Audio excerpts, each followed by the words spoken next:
আমাদের আগেও আমাদের সাথে আলাপ করেছে, হয়তো অনেকে আপনারা জানেন না। তামিম সিলেক্টরদের সাথে কথা বলেছিল, চিফ সিলেক্টরের কথা বলেছে, আমার সাথে কথা বলেছে, আমাকে জানিয়েছিল যে আপনারা জানেন যে বোর্ড সভাপতির সাথেও তার একটা বসার কথা আছে আগামী মাসে, মেনলি ইলেকশনের পরে।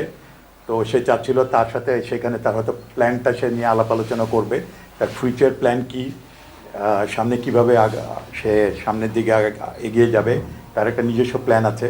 বলে তার আগে যাতে আমরা তাকে কন্ট্রাক্টে না রাখি, সেটা সেও চেয়েছিল, আমাদের সেভাবে জানিয়েছিল যে এখন না রাখতে, পরবর্তীতে সে যখন তাকে বসার পরে প্ল্যানটা ফাইনাল করলে তখন সে আমাদের জানাবে যে সে কী করতে যাচ্ছে। ভেরি গুড, ভালো টিম অবশ্যই। শান্ত ইজ ডুইং ওয়েল, সামনে থেকে সে লিড করছে টিমটাকে খুবই ভালোভাবে। এবং তার ভবিষ্যতের যদি আমাদের কোনো প্ল্যান থাকে, আমরা কোচ আসুক, টিম ফেরত আসুক,